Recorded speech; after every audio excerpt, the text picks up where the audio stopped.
and he somehow got in to this, and Will's phone is going off.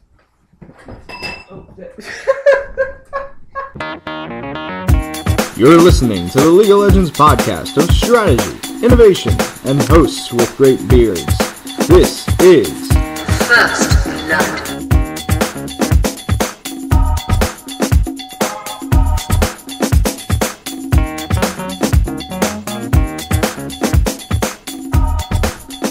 Hello again, and welcome to episode 5 of First Blood, the League of Legends podcast.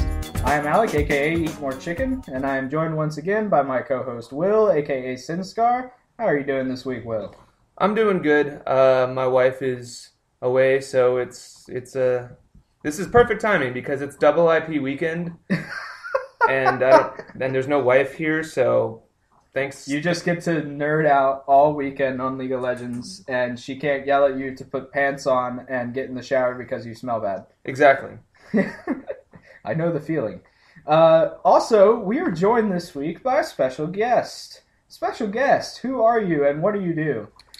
Well, my game name is Star Valentine 23, but in real life I go by Gabe Young. How you doing? Gabe, welcome. It's good to be here. Good. I'm glad that you joined us this week for our discussion. Anyway, guys, welcome so much to the show. We missed y'all. It's been a little while since we've recorded, but we're happy to be back on the air talking about our favorite game, League of Legends. Let me give you all a quick overview of what the show is going to look like today. We're going to start off with some news and notes, just like always. We're going to dive into a champion review after that, and we're talking about our newest champion to the league, Thresh, the Chain Warden. We're going to talk about Seraph's Embrace on our item review. And then we're going to get into our CC of the week, which is going to be Silence this week. And we'll end up with a Did You Know fact and our closing thoughts. So, let's get into our news and notes, gentlemen. And the first thing I want to talk about is IEM Katuis, or however you say that, because I'm American and we don't pronounce anything correctly ever. But Gambit Gaming, formerly known as M5 or Moscow 5, takes it down and made it look absolutely simple. Will, I know that you guys and Gabe, I don't know if you watch a whole lot of pro competition. I managed to catch the finals, and my gosh, M5 just looks ridiculously strong. This makes the third or fourth IEM they've won in a row. They're now completely undefeated in IEMs since Season 2. I mean, that's just disgusting. Does that mean that Moscow 5 is just literally the best team in League of Legends right now? Well, I remember hearing one interview from Moscow 5, and what they said, and this is a pretty good strategy to have, they only play broken champions. Yeah, I heard that too, actually. So, it's like, if you're going into a fight, don't bring a knife to a gunfight. And so, they've got the guns, everyone else has the knives, and it's a recipe for success, obviously. Obviously. I mean, they literally just mop the floor with pretty much everybody they played against. And I mean, I shouldn't be surprised at this point because I am definitely a Moscow 5 fanboy. They're my favorite European team. And I just think they are even better going into Season 3 now because a lot of these champions have been absolutely broken by the new Season 3 items and things like that. One such champion, and Will, I know that we kind of called this last time on our last episode, but Kha'Zix, by far the most picked or banned champion in IEM. He was either banned or picked in over 90% of matches. It was all but one game we didn't see a Kha'Zix, either on the ban list or the pick list, and he only lost one game. One game. I don't doubt it at all. No. That guy's a hoss. He is completely ridiculous. And, we kind of called that, Will, in our last episode talking about Kha'Zix. I mean, he's just so amazing. Yeah, we haven't been wrong yet about any of our analysis. In fact, we're basically predicting the future with this show. So you might want to tell your friends because apparently we have like League of Legends like prophecy abilities over here. Yeah, we're just that good. No, not really, but Kha'Zix is just that good. And so everybody should go. I know that Kha'Zix just got a little bit of a nerf, and we will talk about that. We'll talk about the new patch here in a minute. But he's still incredibly strong. And this is a guy that you need to pick up and learn, because even if you're not going to play Kha'Zix, or even if you don't play top lane or you don't play jungle, you're going to play against a ton of Kha'Zix in Season 3. Gabe, do you have any experience with Kha'Zix or against Kha'Zix? What do you think of Kha'Zix? Yeah, against him, he has, probably one of the better ambush techniques that I've seen. Him and Rengar both, they're kind of like the rival jungler dudes. And the whole leaping out of the bush, and having that, chase mechanic when someone's trying to run away when they're about to die, I think is really powerful. Yeah, absolutely. I mean, we can go ahead and say that I think, without being too wrong here, that Kha'Zix's Evolved Leap is probably one of the best gap closers in the game right now. Oh yeah, undoubtedly. And it's not just that it has a ridiculous range and it deals tons of damage when you hit in an AoE fashion, but when you get a kill or assist, it refreshes the cooldown. And in a team fight, you can literally jump up, jump up, and get down for just as many times as you can think to jump. It'll always be up if you're getting assists and they're falling over. And you can get in, you can get out, you can get from target to target. It's just fantastic. Yep, I call him the giant flying cockroach of death, because that's basically what it is. I love me a Kha'Zix. Yeah, it is. I like cockroaches. Well, then you'll want to squash a Kha'Zix. So that's IEM. There wasn't anything too exciting, except for the game between SK Gaming. I can't remember. Don't worry about it. But it was an incredibly epic game, and Xpeke pushed against the entire team as Kassadin and wound up taking an entire lane and the Nexus while his team was trapped in their base defending their own Nexus. It was just beautiful. Oh, I remember seeing this video where he does the star formation and he's teleporting around their Nexus. It was absolutely insane. And I mean, that just goes to prove that Kassadin is a player again, because this guy is so freaking mobile. And, I know that he was in the hand of a pro, and the pros are just that good at this game. But, don't count out Kassadin's ability to just kind of jump around all over the place and really screw up on the entire team. So that was IEM. I'm sure it's really old news by now, but we'll keep an eye on Gambit Gaming, formerly M5, and I expect them to do really great things going into Season 3. One other piece of news coming out of the pro scene is about this weekend, actually, as we're recording. It's the EU qualifiers for Season 3, and there was a team that made it into the EU qualifiers called Team Solo Mebdi, which, if any of you know, is just a complete ripoff of the American Team Solo Mid, because Mebdi is just mid in a different language. But 3 of their players before this tournament got permabanned. And it's this is probably one of the largest, targeted bannings against one team. I mean, you got one guy got banned because of just, his incredibly terrible behavior in game, a lot of anti-Semitism and racism, and just this guy, he's been permabanned 3 other times on 3 separate accounts. Yeah. Another guy has been making attacks against other pro players by trying to hack their computers and hack their servers and things like that. And, honestly, I am very, very proud of Riot for what they've done here. I mean, this just proves that Riot is not going to coddle their professional players. These guys don't get any kind of special treatment. If they do something that a normal summoner would get banned for in normal play, these guys are going to get the exact same ban hammer. What do you guys think of this? Do you think this was an appropriate action to take? Yes. I mean, I think it's completely fair, because I think no one is really a fan of people who do that. I mean, why do you want someone running around like that on the server? Yeah, exactly. Kick them off. I mean, if you're willing to kick someone like that off of the normal servers, why wouldn't you be willing to kick a pro off for that? So, needless to say, Team Solo Mebdi, probably not going to be seeing a whole lot of them, considering the fact that 3 of their normal guys are gone. I don't think those guys are going to do anything without 3 of their normal players. And plus, they're just jerks for ripping off Team Solo Mid's name anyway. And the other two players are sort of guilty by association because they were fine with playing with 3 of their teammates who were engaged in racism and DDoS attacks against people's IP addresses, and like, so you kind of get judged, maybe unfairly, but still, like, in this world you get judged for your associations. Agreed. And so even if you haven't done anything wrong, if you're constantly hanging around with people who are just awful, then people are going to wonder about you. There's no way that those additional 2 guys on the team didn't know this stuff was going down. I mean, if you play with someone, like I have a guy that I play with online sometimes, and he is just not a very nice person to the other team and our own team. And, I'll still play with the guy because he's a really good player. But at the same time, it's like, I wouldn't want to be on a team with you, like traveling the world with you or anything like that. If you're traveling the world with somebody playing League of Legends professionally, you know what their behavior's like in game.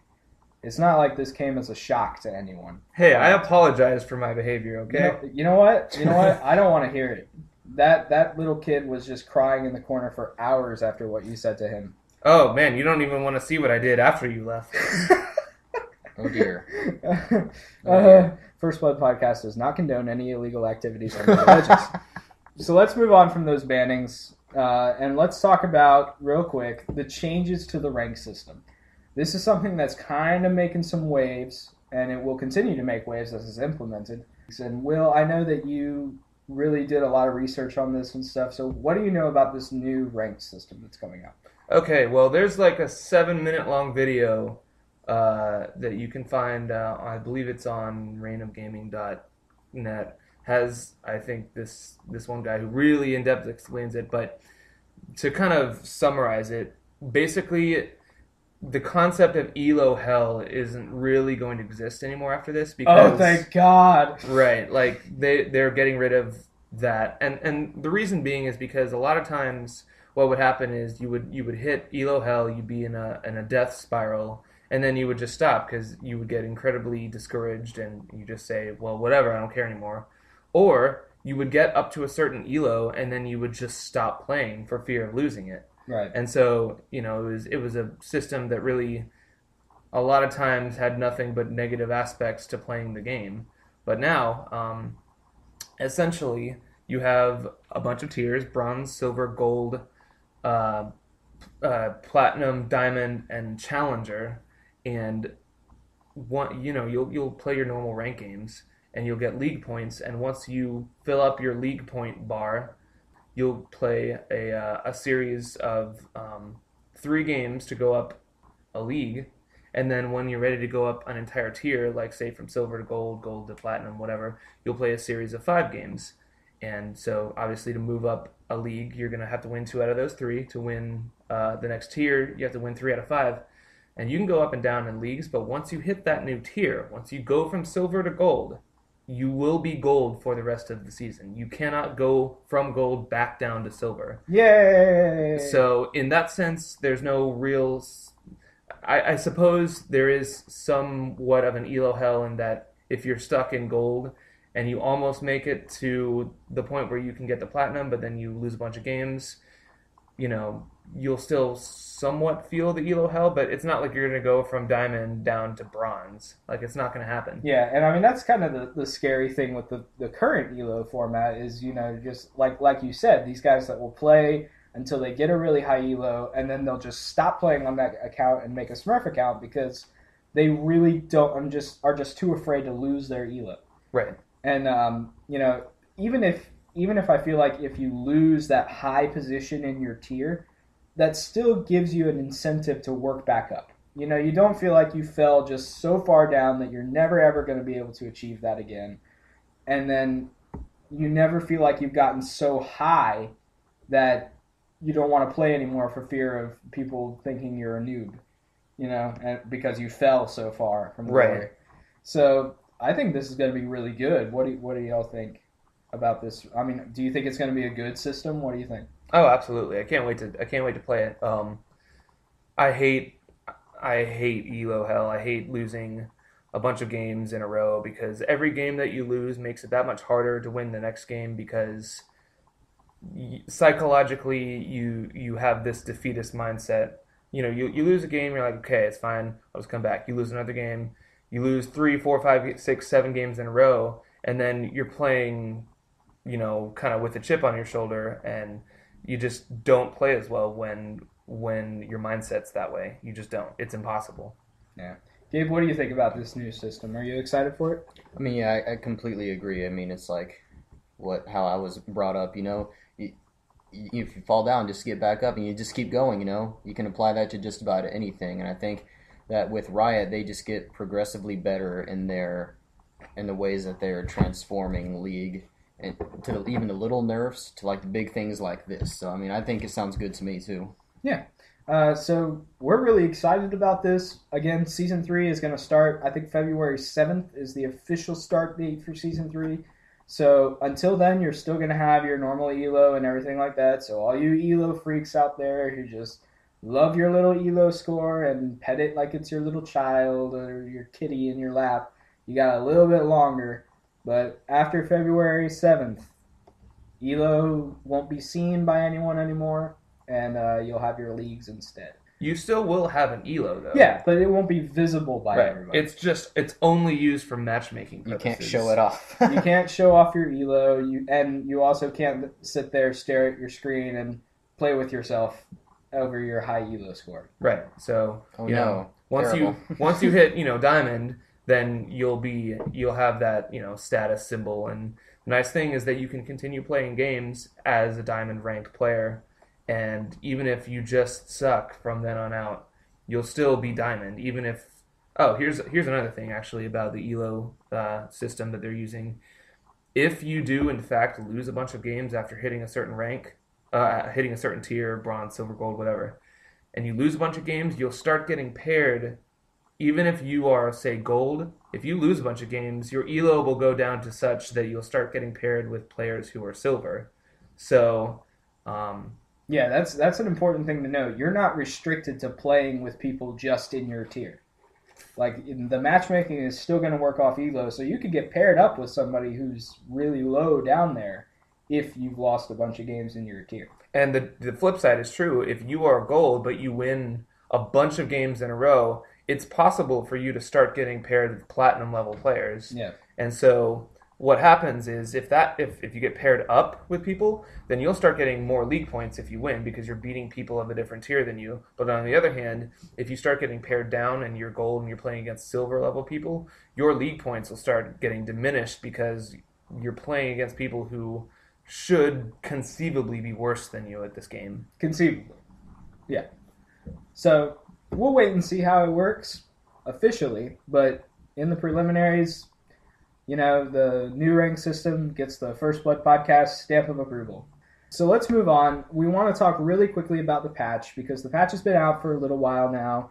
You've all gotten to mess around with it, but a couple of things that I wanted to touch on real quick is Rengar got some buffs in this patch. They realized that they may have hit him a little bit too hard, so he got some buffs, I think, to his damage output, and then something with his ultimate. I think the amount of time after a hit, like how if you got hit while you're popping your ultimate, you still have to wait, like, I think it was another additional 10 seconds or something per hit or something like that. It wasn't 10 seconds. It was a long time. They added a pushback to his fade time. Yeah. I think they just got rid of that, though. So now, yeah, essentially, they've just moved his ultimate back to what it was. Yeah, they moved his ultimate back to what it was. His heal still isn't as good as what it was. But, I think this may make Rengar a playable character again. I mean, he was certainly very playable, and he was getting picked quite a bit before all these nerfs happened. This is why all those nerfs happened in the first place, because people just played Rengar. He was played or banned, kind of like Kha'Zix is now. So yeah, I think with these buffs, he'll certainly see a little bit more play, especially now that they fixed his ult, and it's man, that fade pushback, that was absolutely just killing him. It was. I mean, it slaughtered everything that he was, because you couldn't just like jump in, do some damage, pop your ult, and get out. It was, you jump in, you do some damage, you pop your ult, and then you just kind of stand there and get raped by the other team. So good times. This kind of makes Rengar a playable character again, and I'm happy because I really like Rengar. I like his playstyle. I like what you can do with him, and I'm happy to maybe see some Rengar back in high elo play. So we'll see He what happens. reminds me of Predator. Yes. Well, he is Predator. He's just a kitty Predator. A kitty Predator. He's got, like, you see the hairstyle too. I mean, it's pretty obvious. The whole Kha'Zix is an alien. And, yeah. Yeah, and then That's pretty cool. so now we've got Alien, we've got Predator, and then we got Shredder. Who else are we going to get from outside sources? It's amazing. Speaking of Kha'Zix got some nerfs in this patch, which were completely expected, just from how powerful he was. We talked about how it would refresh his leap if you got an assist or a kill. That refresh is not a total refresh anymore. It's actually just a reduction in the cooldown. It's a significant reduction. The cooldown is only like a second instead of, the 15 seconds or whatever. But it's not an automatic refresh anymore. And he also got some nerfs to his damage output. I don't think this will affect Kha'Zix too much. I mean, I've still played him, and he still seems just as good to me. You just can't leap around as much as he used to be able to. Right. And so, like, this is fun. Even though I love Kha'Zix, he's my favorite jungler. I love playing him all the time. I can understand when you have basically a 90% win ratio that you need to be toned back. Most of the time with competitive games, be it this or anything else, if something is seeing more than a 60% win ratio, it gets nerfed. That's just how it goes in competitive gaming. So 90% is way over the top. Yeah. 60% is basically what most people would consider a tier 1 thing. That's healthy. I mean, 60% is healthy. 90%, not healthy. Yeah, that's way too much. And so, when you had an ability like Leap, which basically just overrided a player's lack of skill, because positioning is a big part of this game, but Kha'Zix didn't need to care about it. And you shouldn't have a champion that can just ignore the need for positioning. Plus, this meta I've noticed right now has been all about mobility. The more mobile a champion is, the more likely he's just going to get broken. I mean, look at how powerful Ezreal was at towards the end of Season 2. Kassadin, still a very, very powerful mid for his high mobility. The pros have been very, very up on mobility recently. And I feel like Kha'Zix is just the pinnacle of mobility in that regard. I'm still going to go with Kassadin on pinnacle of mobility, but that's fine. We I can would disagree. second that motion. Agree to disagree. Agree to disagree on that one. The other nerf, moving away from Kha'Zix for a second, comes to Riven. And this one, I think, was also very well deserved. We all know that Riven is just a beast of a bully in the top lane. And this nerf came to her sustainability. Her health regain got nerfed. And welcome to it. Because now Riven can't just jump in and trade all of the damage in the world and then walk away unscathed. Because, I mean, that was... And they also nerfed her ultimate. The cooldown on her ultimate got increased. So now, the big problem with Riven was not just her health regeneration, but the fact that you could jump in, you pop your ultimate, you trade, you use the ultimate's ability, which is that, that ranged cone that she shoots out, and then you would just go back to the fountain, heal, and by the time you got back to your lane, your ultimate was back up, and you could just do it again. What does this say for Riven's play? I mean, is she going to maybe lose some play because she's not such a bully in the lane anymore? Well, she'll lose play just psychologically speaking because people don't like to play a recently nerfed champion.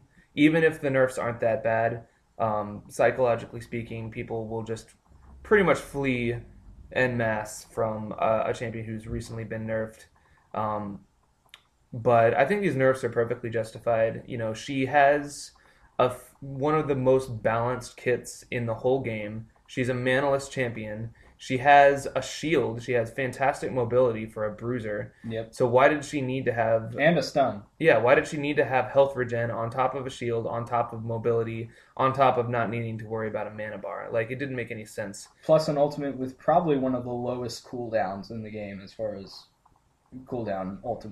as far as ultimate cooldowns go. Right. And so, I'm happy with this. I think she'll still see play because they didn't fundamentally change the way that she gets played. I mean, all of her abilities are basically the same. They just increased the cooldown on her ult, much like they did with Shen back in the day. Yeah, and you know, the great thing about that was it made Shen players just play smarter. Right. You know, like right now, Riven is the top laner for dummies because you can just, you know, you can pop everything at once and you won't get punished for it. Now people are going to really have to think, okay, do I want to use the ultimate here, or do I just, you know, broken wings in and trade some damage and then, you know, dash my way out real quick and just, you know, it requires a Riven player to make some smart decisions. And I am all for that. Anytime you can take a really good champion and force their players to make smart decisions instead of just, I'm going to roll my head across the keyboard back and forth and kill you. Right. So, Yeah.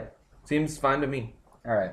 One more thing I wanted to talk about, which I didn't put in the show notes, but I think, Will, this affects you a big time because you're a really, really big jungler, is that they made some more changes to the jungle in the sense that in the Wolves camp and in the Wraiths camp, they took some health out of the small minions and they gave it to the larger minions.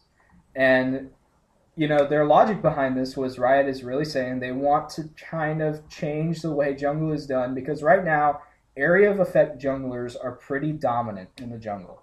You know, guys like who have, or, you know, Udyr, Amumu, Hecarim, anybody that has an area of effect thing where they can just run in and attack the biggest minion and, you know, don't worry about the little ones and anything like that. They want to kind of move away from that.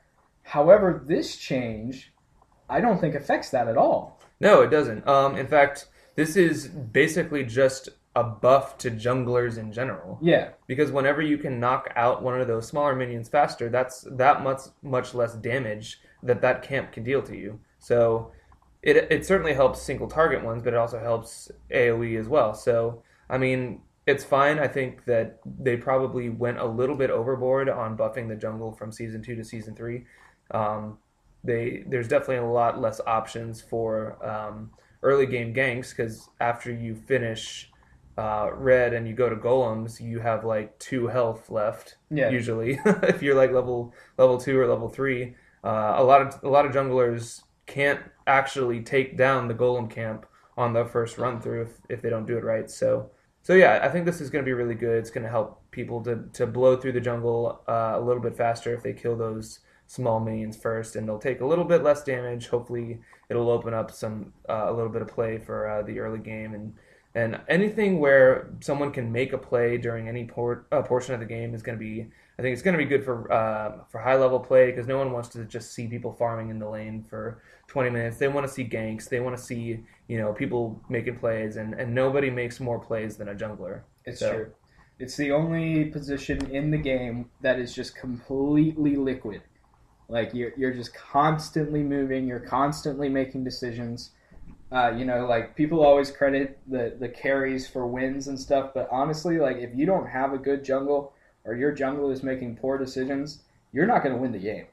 I mean, it's just as simple as that. I would argue that it is probably the hardest position to play. I don't know how you guys feel about it, but I think no doubt. Yeah. I agree with that 100%. Your jungler better be the smartest guy on your team. Basically, a jungler is the quarterback of your team. He calls the plays.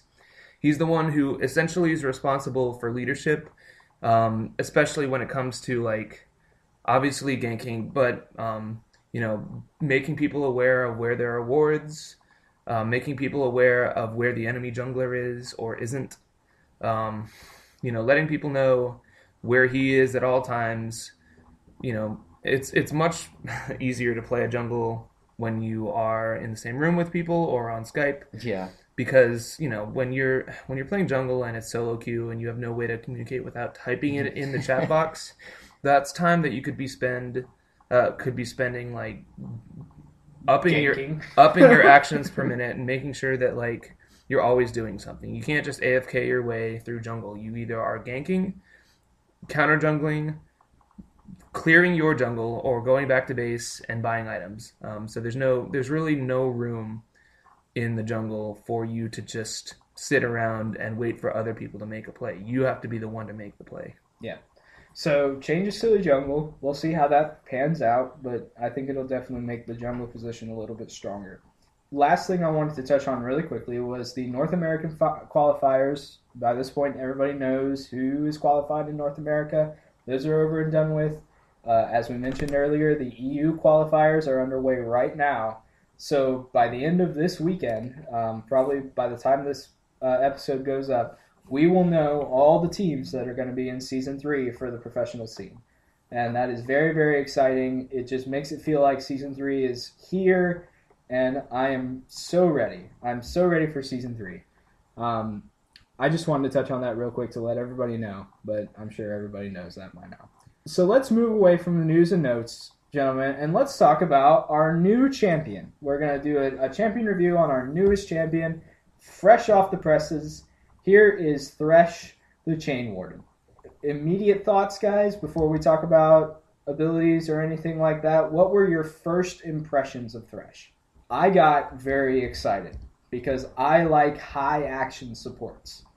And this guy seems like about as high action a support as you could possibly get. Yeah, definitely. I mean, I love a Shadow Isles champion anyway. So even if he's just terrible, he's a ghost. He's a freaking ghost. He looks badass, yo. He's got a sickle or a whatever side chain thing. And so he obviously looks awesome. His splash art's awesome. The music for his champion load screen is literally probably going to give me some nightmares. I saw a tweet actually from Freak tweeted this the other day. He said, if you want to scare somebody, all you have to do is wait till everyone's asleep, turn up your computer on full blast, and then start League of Legends and let the Thresh music just wake everybody up. Yeah, because that music is terrifying. Whoever composed that did a fantastic job. I'm in a band. I might even steal some of those effects for my own band. So that's how good it is, at least from a music perspective. But as far as the champion goes, I mean, this guy just does so much. I mean, he's certainly more kill laney, but and we can get into this more. But what he does, the most important thing that I think he does is he opens up a lot of space for champions, other AD carry bottoms that can't really get played in this mobility meta. He opens up space for those champions to really get in there and shine. Absolutely. Gabe, what were your first impressions on Thresh? Well, his Q really was really cool to me. Like when he throws the chain out there and pulls someone, especially in a team fight, I think that's really strong. If you pull someone to the rest of your team as sort of initiator move, then it's like, well, there goes our AD carry. Goodbye, Ezreal. There's nothing we can do about it. It's kind of like Skarner's ultimate. That thing is just stupid. I can't get away. It's pulling into the team. And yeah, exactly. You can't really stop the chain from doing that. If he hits you with that chain, you're going to get pulled closer to the other team. Yeah, and I mean, we will dive into those abilities more here in a minute. But those are our first impressions on Thresh. So let's go over these abilities real quick. I'm just going to run through them and tell you all what they do. And then we'll dive deeper and analyze each one of these abilities. So his passive is Damnation. Thresh can harvest the souls of enemies that die near him, permanently granting him armor and ability power. Certain thing to note right here is that Thresh doesn't actually scale his armor or anything really over time like all other champions do. No, it's just armor. Is it armor? I thought it was also his damage. He scales everything else. He does not scale armor. He does not scale armor. So the only way that you can increase your armor is to pick up these souls, which we'll go into that more in a second, but that's his passive. His Q is Death Sentence. Thresh's attacks wind up, dealing more damage the longer he waits between attacks, based on the number of souls he collected. When activated, Thresh binds an enemy in chains and pulls them toward him. Activating this ability a second time pulls Thresh to the enemy. His W is Dark Passage. Thresh throws out a lantern that shields nearby allied champions from damage. Allies can click the lantern to dash to Thresh. His E is Flay. He sweeps his chain both behind him and in front of him, knocking all enemies hit in the direction of the blow. His R is the Box, which, by the way, is probably the coolest name for an ultimate ever. Just Box. The Box. He summons up a prison of walls that slow and deal damage each time a wall is broken by a champion. And every time a champion runs into one of those walls, it shatters. So you can't have multiple guys running through multiple walls. It's not like Wall of Pain from Karthus. So let's analyze his abilities. We already kind of talked about Damnation a little bit, but I want to get more into it because this really makes Thresh a very interesting decision-making champion. So basically what this does is anytime a minion dies near Thresh, they're going to drop this little orb that Thresh can go and pick up. And when he picks them up, it gives him armor and it gives him ability power. We already mentioned that he does not scale armor throughout the rest of the game. So the only way you can passively give him more armor without buying items is to collect these souls. However, this kind of can put Thresh a bit out of position, trying to get all of these souls. So it makes Thresh players kind of choose, do I want to be very strong early with my armor by collecting every single soul that I possibly can, or am I going to hang back a little bit? Because the rest of all of his abilities, you can definitely tell that this guy is a support. He can't be anything else. So, what do you guys think of when you see this passive? I gotta say, I haven't played Thresh yet, so I don't know experientially how easy it is to get these souls. When you're dealing with an enemy who knows that he needs to harass you to prevent you from getting them. But just from a design perspective, this is the only passive that theoretically can actually hurt you, and that's a big problem for me. Your passive should be something that benefits you, not something that can potentially make you worse.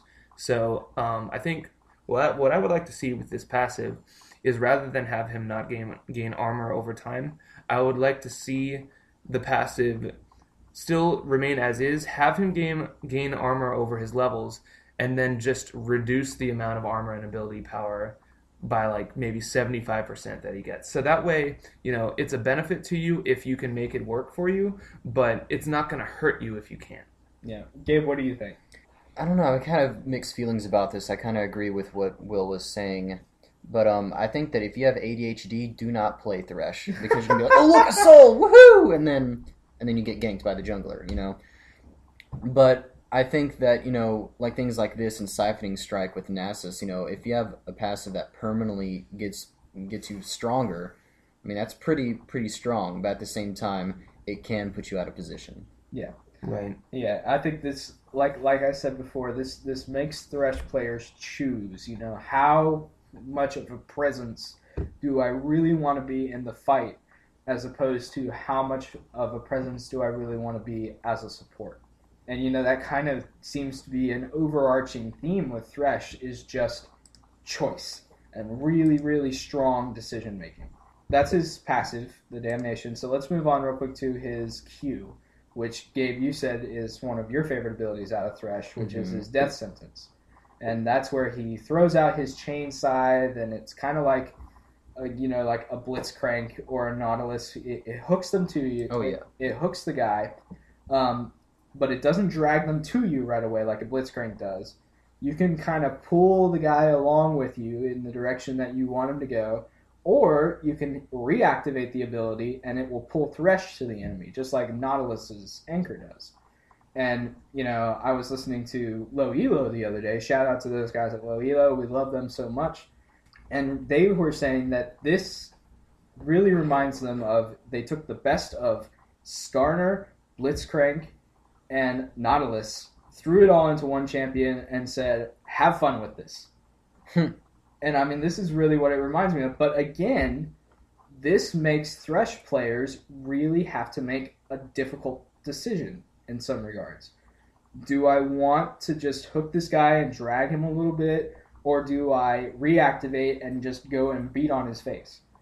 And like I said, choice, and especially making good choices, seems to be the overarching theme of Thresh. So, Will, what do you think of this Q? The Q is definitely good. It kind of reminds me a little bit of the same kind of theme as the Pickpocket Mastery, in that it gives support something to do while they're just kind of wandering around. With Pickpocket plus this, you're just going to be, making those occasional auto attacks every 5 seconds or so really count. You can really maybe get some good harass in while you're picking pockets and gaining gold. It's got some good utility, especially as far as I'm the biggest fan of positioning style abilities that is alive. So anything that can affect positioning is going to be pretty good in my book, and I'm looking forward to buying Thresh today, actually right after we record this, and playing some games with him. So yeah, and I have played against a lot of Thresh recently because everybody got so excited about him. So I played against a lot of Threshes, and this the Q that he has, by no means is it a Blitzcrank grab. I mean, Blitzcrank, I don't think anybody will argue with me that his grab is just the best grab. But, again, it just offers interesting choices to the player. Yeah, and a thought I'd like to share about that you mentioned is it comes down to, what's fair. And I think Blitzcrank's ability isn't fair and should be banned. I hate that ability. But Thresh's ability is a fun, fair ability. I think if someone does that to you, that was a good play on them. But if you just get pulled, halfway across the screen, then that's just ridiculous, Well, okay. No, I won't go so far as to say Blitzcrank's ability isn't fair. Because, and here's my reasoning. When you hit someone with Blitzcrank's grab, it is very, very easy, if you're not a good Blitzcrank player, to grab the wrong person. I can't tell you how many Blitzcranks I've played with when we've been we've been setting up for a team fight, and I'm like, Blitzcrank, make sure you grab the squishies, grab the carries, grab the support, grab someone that's squishy enough that we can just burst them down right away. And the Blitzcrank guy is like, beep boop, okay, grab Ramus. And then grab the tank. Yeah, grab Ramus, grab Shen. A minion. And then our entire team is like, you fool! And we all die. But the Thresh one is interesting because even if you grab the wrong person with Thresh, you don't have to pull them. Yeah. So it almost seems like Thresh's ability is like you said, a little bit more fair as far as the hook goes, but at the same time, it like I said, it just promotes good decision making. Definitely not Blitzcrank. Blitzcrank is banned in many, many, many ranked games for a reason, because a good Blitzcrank is one of the most terrifying things you can face in this game. With Thresh, obviously, the pull isn't as powerful, but it is somewhat noob-proofed. Yep. He's got other benefits besides just being a bag of grab. Yeah, absolutely. So let's move on. We're going to talk about his W now, which is Dark Passage, which is honestly, I think, my favorite ability of Thresh's. And this is where he throws out his lantern to a location, and wherever that lantern lands, it's going to shield a nearby allied champion for a certain amount of time. All allied champions. Allied champions within that orb area around him. For a certain amount of time. But here's the interesting part. If an ally clicks on that lantern, they'll dash immediately to Thresh. So, of course, immediately everybody's like, okay, well, what does that mean? Well, Will, you kind of touched on this in your first impressions of Thresh. This makes the mobility meta come to people that are not high mobility. And, this makes an AD carry not have to worry so much about his mobility or his positioning. Because if you get Thresh to throw his lantern down, let's say in one of the bottom bushes, right? He throws that lantern in the bush where I'm sitting, and I'm playing like Urgot, who has no escape ability whatsoever in the world, and I get jumped on, I can just immediately get clicked out of there. Doesn't matter if I have flash up or not. This basically gives bottom lane, their AD carry, a total of 2 flashes. And the range on it is ridiculous. It's even longer than a flash is. So, this plays into the mobility meta, but this makes champions that are not high mobility suddenly mobile. Exactly. Now, this has an interesting play with his passive because basically you have a choice to make. One, you can be up in the mix of the fight, constantly death sentencing them, harassing them, trying to get those souls. However, since when you click the lantern, you don't dash to the lantern, you dash to Thresh. If Thresh is right next to you, then dashing to Thresh a lot of times won't really help you that much. However, if Thresh is hanging back, he can't get the souls, but you are much safer from ganks if he's significantly behind you than you would be if he's up there collecting souls. So it's really just I'll be interested to see what kind of play. Well, we should see pretty much two different kinds of Thresh. The ones that are pretty much ground pound types, so they're up there, they're getting souls, they're flaying you, they're death sentencing you, and the ones that are, playing pretty passively and just making sure that their AD carry doesn't get ganked. I think what you mentioned with the mobility meta, what we'll likely see, and I'm just going to call this now, is when you have an AD carry that is already mobile, like Graves and Ezreal and whoever else, when they have that mobility, then your Thresh probably should be up in there, harassing, getting souls, and because you don't need the help as much. But if you have like Kog'Maw or Misfortune or Varus, someone who doesn't have a legitimate addition to just their normal flash, then those Threshes probably should be playing a little bit more passively just to make sure that their AD carry doesn't get ganked. Since you gank a Kog'Maw or a Varus or whoever, they're just going to die. Yeah. One other thing that I wanted to mention, because this was brought up by somebody the other day, is I don't believe the enemy team has visibility on that lantern when it's thrown. Correct me if I'm wrong here, but if this is what I've noticed. This is what I've noticed playing against Thresh is I can't see that lantern when he throws it. So one thing that this can offer is some disgusting gank potential. Because let's say that you have someone like, I'm thinking of Shyvana. Remember when Shyvana was an extremely dominant jungler? And she still is a very, very powerful jungler. The problem is in this mobility meta, she's just not fast enough anymore because her gap closer just isn't good enough. So does this lantern ability suddenly give these less gap closey junglers a way to gank faster?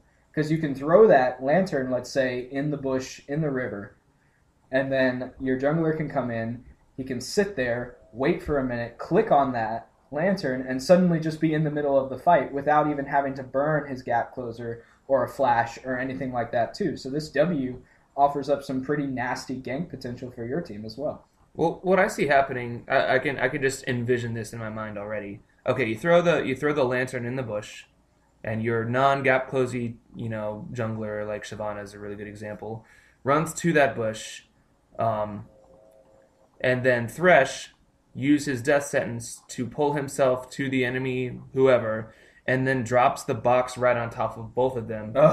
You click the lantern, and then you and Thresh and the target are all in the box together. Oh, that is so gross. Can you imagine the team fight that would happen from that? Oh, that is so nasty. Wouldn't be much of a team fight.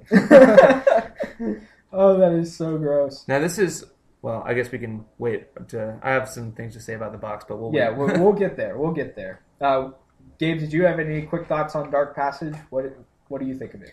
You guys basically covered it, but I'd like to find out for sure. Do the enemies get to see the lantern? I'm pretty sure not, because the Threshers that I played against, I don't remember being able to see the lantern when he threw it. Now, I can't really trust my own judgment because most of the time that Thresh was just throwing the lantern into the middle of the lane to grab his AD carry.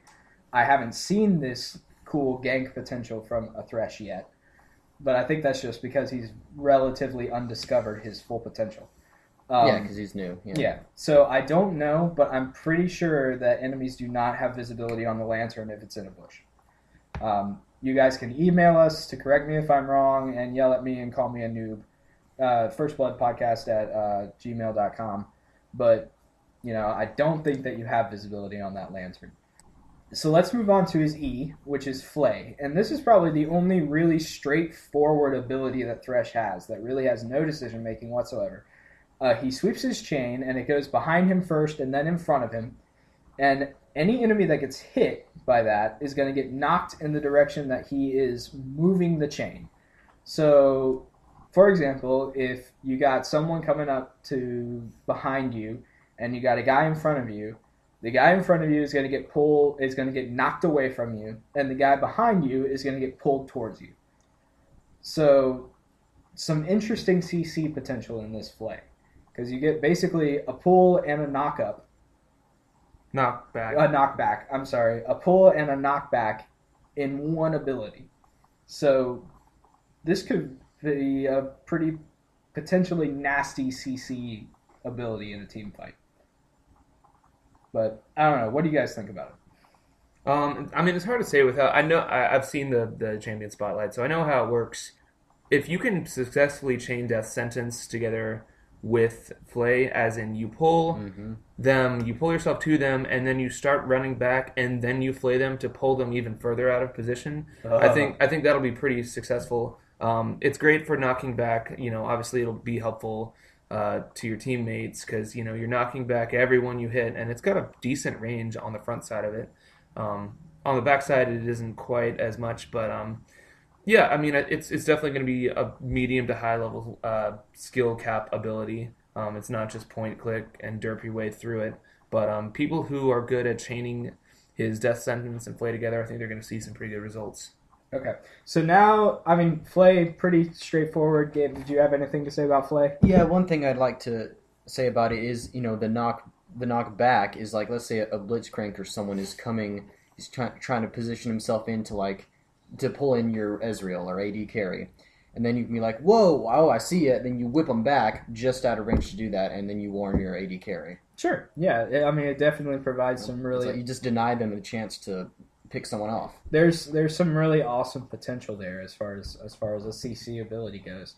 And anytime you get somebody like, I don't know, Nautilus comes to mind, who's just like a CC god in the sense that every single one of his abilities has some form of CC attached to him. And Thresh is kind of similar in that regard, so it'll be interesting. I like Flay a lot. But let's get to his ultimate, because I know that you're just itching to talk about this, Will. I am too, because I have been screwed over so many times already by this ultimate. And that's the box. And that's where he drops a 5-sided, a pentagram box down around himself. And any champion that walks through a wall is going to shatter one of those walls, and then they take a ton of damage, and they are slowed so much. I mean, this slow is insane. I like playing high mobility characters, but even my highest mobility characters, like my Ezreal, my Vayne, Corki even, just get slapped by this slow. It is a very, very, very powerful slow. Yeah, this looks to be on the same level. Isn't it 70% at its highest level? It is, yeah, it's disgusting. So that's even higher than Force Pulse from Kassadin. And, I mean, Force Pulse is a pretty beastly slow. Yeah, well, they compared it to actually the sticky pool that Singe throws. Yeah. It's actually on that same, it's on the same par with his sticky pool. Veigar's Ring of Stun is, I forget the name of that ability exactly. But, I call it Ring of Stun. But basically that seems to be kind of the progenitor of this ability, and it looks to be a little bit smaller. It kind of fits inside of Veigar's Ring of Stun, but definitely some different mechanics on it. Now, the thing about this one, much like Veigar's, and that's not his ultimate, obviously, but this is an ultimate that can potentially absolutely devastate a team, but can potentially literally do nothing. Yep. It does 0 damage. No, that's not true. It does. Obviously when you hit the wall, It deals damage, but if everyone just sits inside of the prison and lets the wall fade away, then potentially 0 damage. Also, if your tank is smart, he'll break down one of the walls and then your team just runs away. So definitely a great ability in terms of forcing counterplay, because if everyone just panics and runs in different directions, you're going to hit every side of that wall and your team will just clean up. But correct me if I'm wrong, I haven't actually played with or against this ability yet, but if he lands one of the walls directly on an enemy, does that cause the damage and the slow to happen? It does, yeah. As soon as an enemy touches one of the walls, it shatters. Doesn't matter if it lands on top of them, or they walk through it, or they get pulled through it, which happened once. This game I was playing, a guy actually played Thresh in mid, which was terrible, and they lost terribly, but their support was Blitzcrank. And so he literally he put down the box and Blitzcrank grabbed someone and pulled them through the wall, shattering the wall. So he got slowed, and then it was just all kinds of just rape. Oh man, I can see.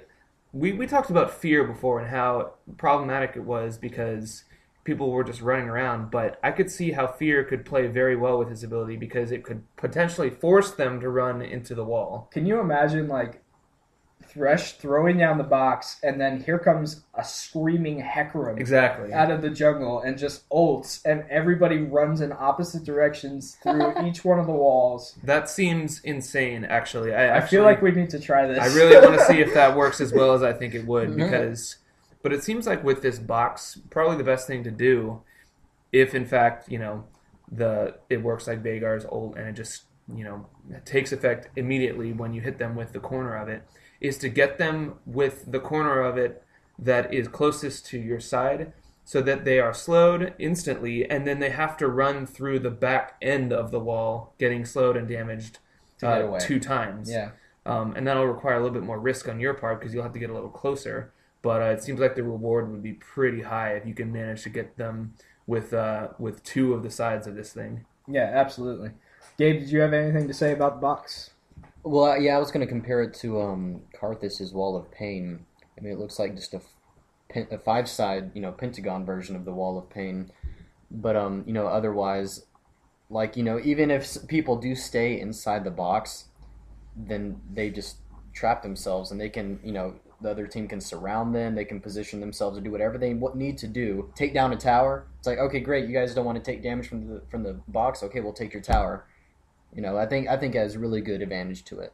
Yeah, that's another thing that I actually hadn't even thought of. But this makes tower pushes very, very strong because Thresh can just throw down a tower, or throw down the box around the tower or just past it, and really mess up positioning for defending that tower. Yeah, if the tower is low enough, they can't back away quick enough.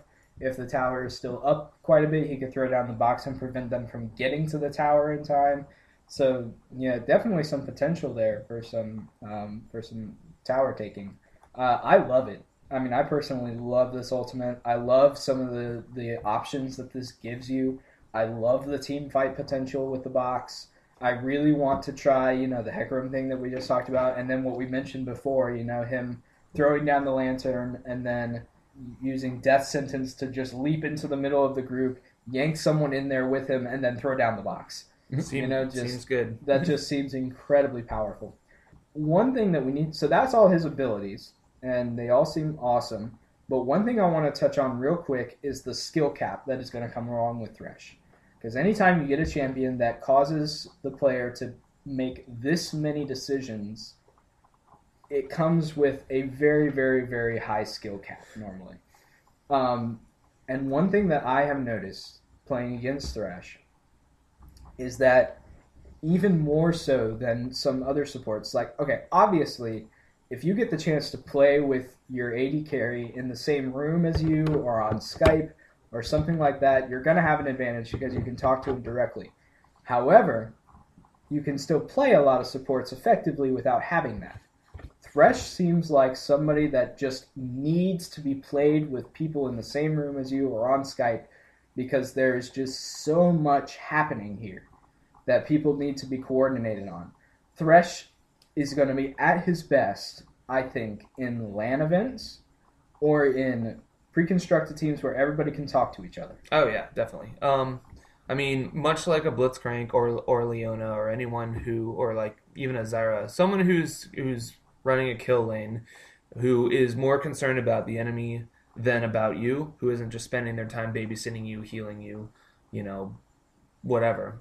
Even Tarek to some extent. Anybody who's going to blow high duration cooldowns in order to try to secure kills, you're going to want that instant speed communication. So, as far as solo queue, people are certainly going to try it, but I don't think it's going to work that well.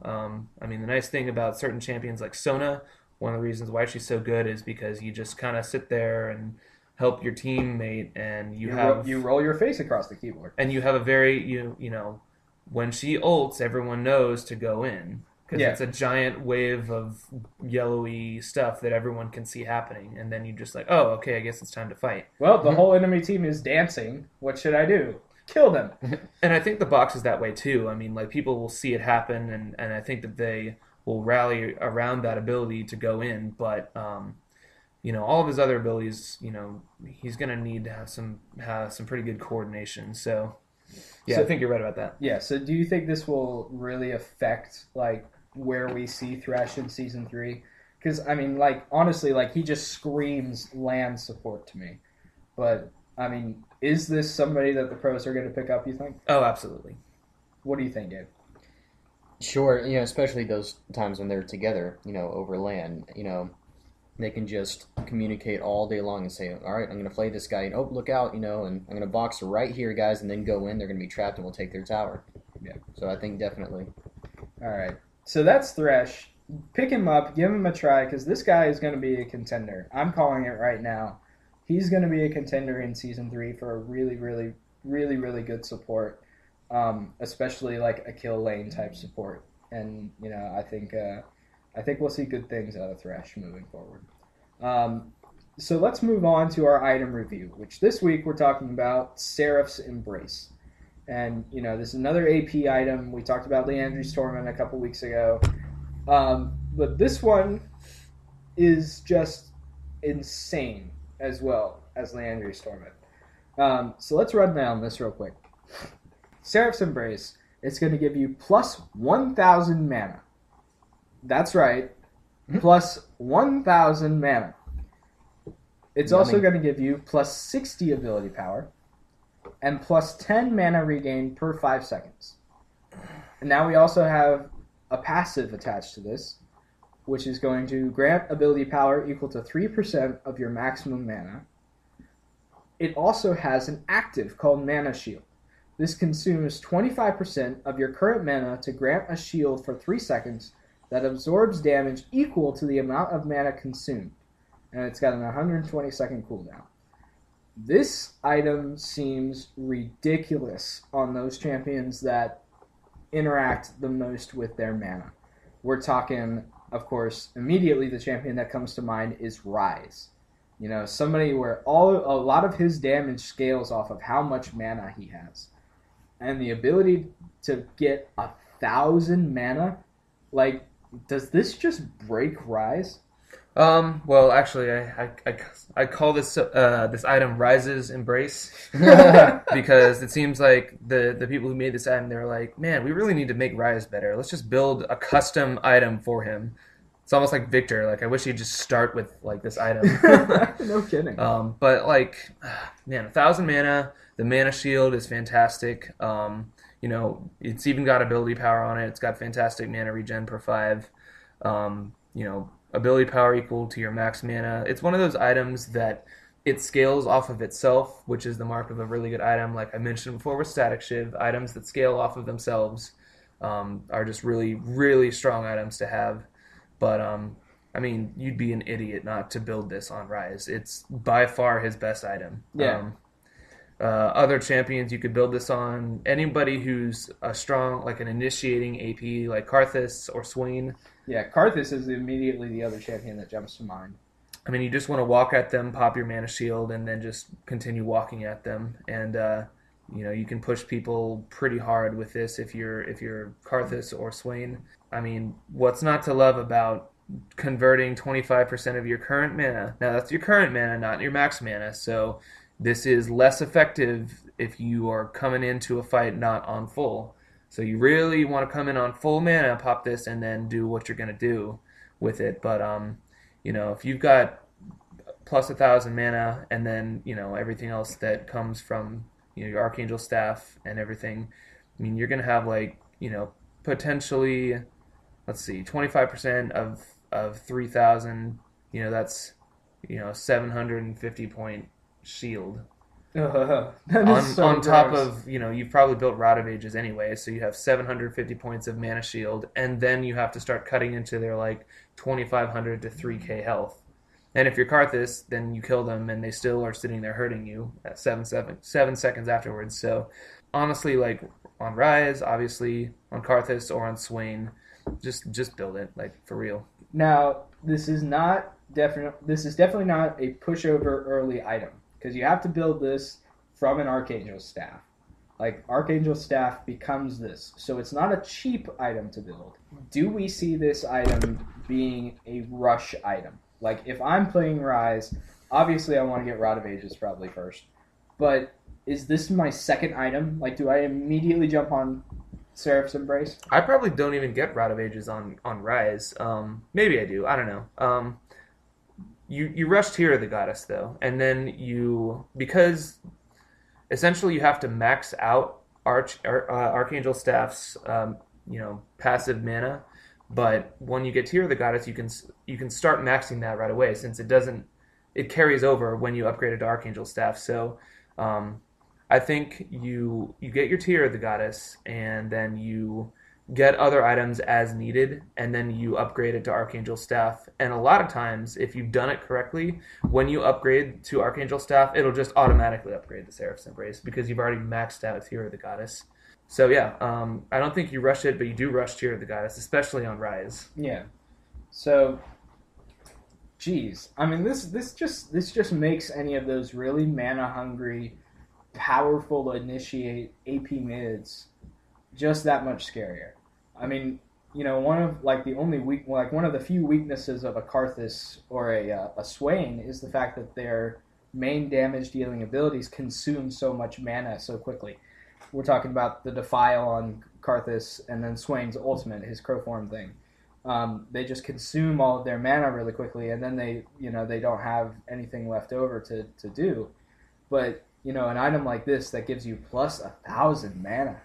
I mean, I think that is the most mana that any item grants you in this game, if I'm not mistaken. Yeah, that's not even close. That has by far the most mana it gives you of any item. So, this makes those really, really mana-hungry champions very, very, very playable. So, do we think we're going to see a lot of Seraph's Embrace in Season 3? It depends on how much the champions that like it get played. So Karthus, Swain, and Rise, if those champions end up being good, then we'll certainly see these items, because there'd be no reason not to build this item on those champions. But if the champions themselves just aren't cutting it, then we won't see the item. Now, we know at least two of those guys are super, super good. And we're talking about Karthus and we're talking about Rise there. They see a lot of high elo play. So, and especially Rise coming off of, Alex Itch, the guy, the AP mid from now Gambit Gaming, that's his favorite guy. Yeah. I mean, he jumps on a Rise immediately. So we could be seeing a lot of Seraph's Embrace coming up. Otherwise, this item is pretty straightforward. I mean, not too much else to talk about as far as this goes. Gabe, did you have any thoughts on Seraph's Embrace? This looks like a must-have now for all the mid-champs, especially the ability power ones. And then you have like a severe ability here, the Mana Shield. I mean, I like Severe, and the shield that she has on there is nasty when you're going into a fight. And now if we have mid-champions running around with a shield like this, geez, that's nasty, Yeah. Chaos everywhere for the mid. Can you imagine like a Morgana with this item? I know, right? Yeah, Morgana seems like she would enjoy having even a secondary shield as well. It's like, I'm going to throw a shield onto you, but I'm also going to give myself a shield. Yeah, I mean, she was already fairly hard to bring down anyway with Rod of Ages plus her spell shield. And now if she can block actual physical damage in addition to magic damage, or if it's just magic damage, they're going to have to break through. I wonder how that works. If it breaks through her spell shield and then her mana shield, or like how they stack on yeah, each like other? what has priority as far as what's taking damage first. Yeah, it doesn't seem like you would want to throw both shields onto yourself, but I'm sure that will come up at some point or another. So Seraph's Embrace looks pretty cool. Yeah, it seems awesome. I'm excited to use it. Very, very, very excited to use it. But we're going to go ahead and move on, because there's not a whole much else to say about Seraph's Embrace. Let's talk about our CC of the week. And this week, we're going to talk about Silence. And for those of you that don't know what Silence does, read the name again, because that's exactly what it does. Silence makes you unable to cast spells. You can still move, but basically you have for a certain amount of time You can't cast any abilities. You can auto attack, but you can't cast any abilities. And you can't use summoner spells. And you Very can't use important. summoner spells. Also very, very important. So, some very, very well-known silences. Cho'Gath has that area of effect silence, which is just nasty, and we'll talk about that more in a second because that just got a recent nerf. Yep. You have some more silences that are well known. Is Garen has a very, very powerful silence. Here. Kassadin, a very, very powerful silence. And Kassadin's silence is particularly interesting because it is a targeted silence, which means that he can just see exactly the person that he wants to silence, and boom, you're not casting any abilities. Yep. The only other person who has that is LeBlanc. And who wants to play LeBlanc? Not I. Not I. Hey, I have 15 kills, but I can't do anything in a team fight. I'm useless in a team fight, so you guys just work them all way down, and then I'll just kill steal everybody. No LeBlanc. Don't play LeBlanc. Just don't do it. So, silence itself, though. Like, how good of a CC ability is silence really? Because obviously, against some champions, silence is going to be absolutely backbreaking. And I'm talking about mostly your AP mids here. Because they rely on their abilities to deal damage. An AP mid's auto attack is not going to do squat for the most part. And that is evident in some of the attack speeds of their auto attacks because it's just abysmal. I mean, if you ever try to auto attack anybody with Karthus, it's like throwing a baseball in a pool of molasses. Yeah, I get up and make coffee, and by the time I get back, he's about to fire off his auto attack. So silence is really backbreaking against those type of champions. But how good is a silence really against someone that relies on their auto attacks? And like for this, I'm talking about your high damage hyper carry AD carries, like your Kog'Maw, your Vayne. These people that really rely on their auto attack to deal the majority of their damage. How good is silence really? Well, that's the thing about silence is that like we always do a rating like X out of 10, but like with silence, you literally just have to put a question mark there because if they are really relying on their abilities themselves, then it's like 8.5 to 9, but like if you're playing against someone who's very auto attacky, like Tryndamere, Warwick, Vayne, Kog'Maw, then it's like a 2 because they're silenced, but it doesn't matter because they're auto attacking and killing you anyway. Who cares? They're still beating me to death. But like against someone like Talon or Zed or like those AD casters, Pantheon, that silence is going to be really effective. Darius. Stopping that ult as long as you can. Yeah, stopping Darius's ult. I mean, that's pretty effective. So, That's another interesting thing about silence is that it does stop some of these channeled abilities. We're talking about Karthus' Requiem. We're talking about the Death Lotus out of Katarina. Yeah. If you're able to silence them, even if they're in the middle of doing it, it's going to immediately cut off that cast. Ugh. Does not work on Ezreal, though. No, it does not work on That ability Ezreal. is going through regardless of what you do. Oh dear. Kind of weird to me, but we can get into that another time. We mentioned Cho'Gath. Cho'Gath's silence is arguably probably the best silence in the game because it's a huge area of effect silence. Recently got nerfed. And Will, I know that you had something to say about Cho'Gath and his silence nerf. I mean, it was probably the best silence in the game because it was a pretty nice cone, AOE, good damage. I believe it still has the 0.7 AP ratio, and on the top end it was a 3-second silence. So you have an ability that has an area of effect 3-second silence with pretty significant damage attached to it too. So definitely needed a slight nerf there, but I mean it's still Feral Scream is still very strong. Yeah, very, very strong. I hate being screamed. Note to the world, Gabe hates being screamed at. I mean, if their entire team can't use their abilities for, 2.5 seconds, 2.5 seconds now, I mean, that's still an eternity in league time, like we've said. Yeah. You followed up with the slow, the thorns from the knock ground. up, yeah. Yeah. Knock up into a slow. It's the only thing that has multiple forms of CC built into it. Yeah, that's gross. That's gross. So Cho'Gath, I mean, are we still sticking with, even with the nerf, is he still the best silence in the game? Oh yeah, he's probably overall the best crowd controlling champion in the game. I was just thinking that. I am going to disagree with that, but that's just because I really like Nautilus, and I think he is just the CC god. Because, I mean, Cho'Gath has some great CC, and like you said, he has the only ability that applies 2 forms of CC at once. But he does have a couple of abilities that don't do any CC. And we're talking about his Consume and his Vorpal Spikes don't do any CC. They're just damage abilities. Right. Nautilus, every single one of his abilities does CC. Every single one. True. His shield ability slows. His ultimate is a knock-up. He has a hook. I can't remember what the other one does, but I think it slows or it stuns or it's something. Every single one of his abilities is a CC. Oh, you don't have to convince me about how good Nautilus is at CC. I'm more than happy to say that he belongs in the conversation. I just like the fact that everything Cho'Gath does hits the entire team. Okay, yeah. He's probably the best AoE CC champion out there. I'll agree with that. I'll go with that. So one thing I wanted to bring up real quick about silence is that is silence the trump card to other forms of CC? And here's what I mean by that. Let's say you're in the champion selection and you see them pick like a Nautilus or see them pick like a Cho'Gath, somebody that's got a lot of these CC abilities. Or their whole team is like centered around slow. Like you got Ashe, you got Nami, you just got like a ridiculous amount of slow on the other team. Do you then want to get a champion with silence as a trump card to these CC abilities?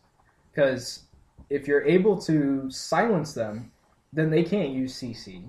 And that might just make their entire strategy fall apart. So is silence the trump card to other forms of CC?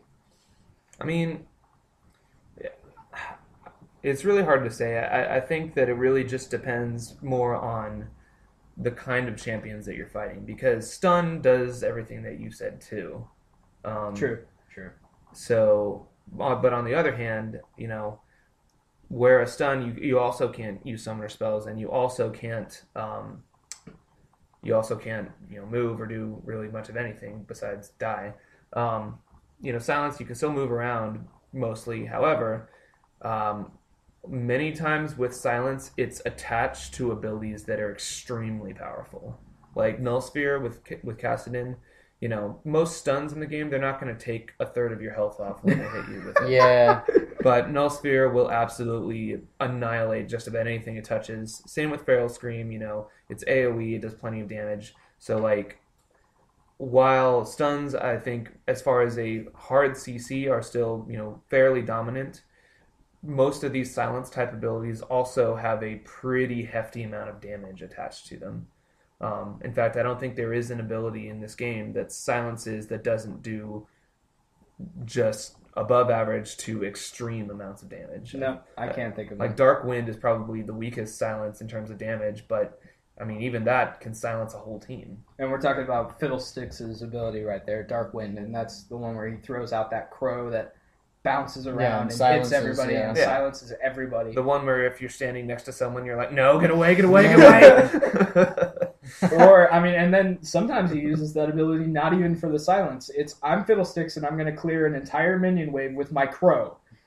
So I think, it really just depends on your team composition. If you have pretty decent crowd control already and you need, some damage, then silence is certainly a great way to go.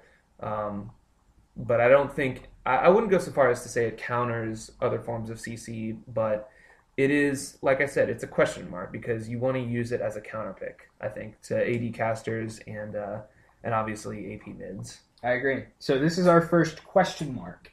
This is something where, we've always been able to put this on a scale as far as CC goes, 1 through 10, but I'm in complete agreement with you, Will. This is a giant question mark. It is purely situational.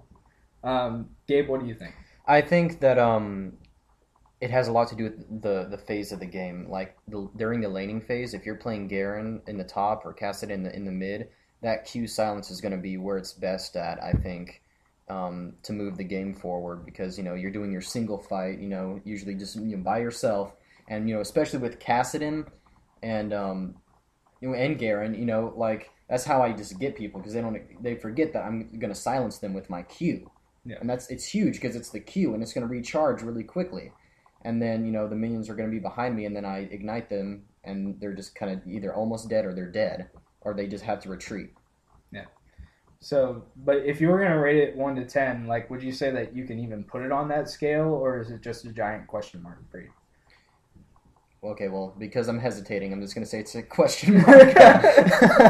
I mean, I think you can say that, I think ultimately stuns are pretty much the most reliable form of CC. It's probably better than fear. It's probably better than slow. I don't think anything is really better than positioning, but as we said before, it can be hard to use it effectively. So, it's just a big question mark. If they have Warwick in the jungle, Tryndamere top, then silence is probably not going to be the Useless. way to go. And then you got Kog'Maw in the bottom lane. Yeah. But if they have Pantheon top and Zed in the jungle, then silence is going to be super useful. So yeah. All right. Well, that is silence, and you guys make your own conclusions on that. Send us an email, firstbloodpodcast@gmail.com. Let us know what you think of silence, and give us some stories about how you use silence effectively, if you want to. Let's move on to one of our last things today. We have a Did You Know fact this week, gentlemen. And for those of you who don't know, every week we try to give you all a little tiny tidbit, a little Easter egg that we find in League of Legends that is absolutely hilarious or stupid or something that just happens that maybe shouldn't be there but is there. And this week I found one. Gentlemen, did you know that there is an interesting interaction between Skarner and Lee Sin's ultimates? And now here's what, I'll back this up with a little bit of story. I was playing a game where our jungler was Lee Sin, their jungler was Skarner. We started to kind of jockey for position around Baron. Skarner goes in there, and he meant to grab me or AD carry, and he accidentally grabbed Lee Sin. At the exact same time, Lee Sin was going to kick away Skarner. So their ults pop off at exactly the same time. Skarner leashes Lee Sin just as Lee Sin dragon kicks him, and they both just go flying away in the same direction because their ults still both take effect at the exact same time. I thought it was a complete glitch and I was seeing things, but we went back later. I called back that Lee Sin and I'm like, I'll play Skarner, you play Lee Sin, let's see if we can recreate this. And it happened again. If you both pop your ultimate at almost the exact same time, Skarner will leash Lee Sin will still kick Skarner, and you'll both go flying in the direction that you kicked. So he kicks himself out of position. Yeah, exactly. I got you, no! That seems like it would just do nothing but benefit Skarner. Depending on the situation, I guess. Because now Lee Sin's out of position even more than he probably would have been, and Skarner is even safer than he probably would have been. What if Skarner died, mid-air? Let's just not talk about that. Let's not talk about that right now. Let's not do that. But it's just funny to me that you would think that one of those would trump the other one, or they would have a way to process it where both ults wouldn't hit at the exact same moment. But we were able to recreate that moment at least 2 or 3 times. So if you're playing against a Lee Sin, I guess play Skarner, because if you happen to catch him using his ultimate at the same time you do, you're going to really take Lee Sin for a ride. And that's going to be a lot of fun. And I'm laughing by myself and I look like an idiot. But you have the power to edit it out, so it's fine. I am God of this podcast. So that's our Did You Know fact this week, and I'll put the call out to you listeners again. Guys, if you ever find something really funny that happens in the game that you want as a Did You Know fact, send it over to us. We would love to be able to read some of these on the air that you guys send over to us. Just anything funny, any interesting little interaction that you find between champions, hit us up at firstbloodpodcast@gmail.com. Let us know what you found. Let's see if we can recreate it and verify it, and then we'll talk about it, because these are really funny. I love some of these, especially my Syndra and Heimerdinger one. The two worst champions in the game having an interesting interaction. But anyway, so that's gonna wrap up our show this week, guys. And Gabe, do you have any closing thoughts for us before we head out here? Just anything that we've talked about today at all? Well, I mean, I'm thinking a lot about silence. Like, my two best champions, Garen and Kassadin, it's just, built on their Qs. I think that's what makes them some of the strongest champions, in my opinion, even though Garen is one of the first and he's only 450. I mean, he sees a lot of play, but, silencing someone at the price of a Q with a quick cooldown, especially if you have items to bring it down, I think that's just a really powerful mechanic. But, and I think that it just makes a huge difference depending on, which phase that you're in. Laning phase, it's really, really powerful. But then once you get to team fights, it's kind of like you don't really quite know who to get at what time, but which makes it silence give that question mark. But I think overall silence, it's not, I wouldn't call it a trump card, but it's more of just a damn good ability, Yeah, really situational, I'm in complete agreement there, But I'll give a closing thought, and my closing thought is on Thresh. And honestly, like, if you're going to play Thresh, I would recommend highly that you get with somebody that's a really, really strong AD carry. You guys get on Skype together, coordinate Thresh, because this guy is absolutely broken if you can coordinate your team correctly. So pick up Thresh and learn him, because he's going to be really, really, really popular, I think, going forward. But that's our show, guys. Thank you so much for listening. As always, you can always follow us on Twitter at First Blood Team. Send us an email at firstbloodpodcast@gmail.com, as I said before. Hit us up on our Facebook page. Hit us up in game, let us know that you listen, and we love to play games with people, so hit us up, and thank you guys so much for listening, and we will see you next time on First Blood.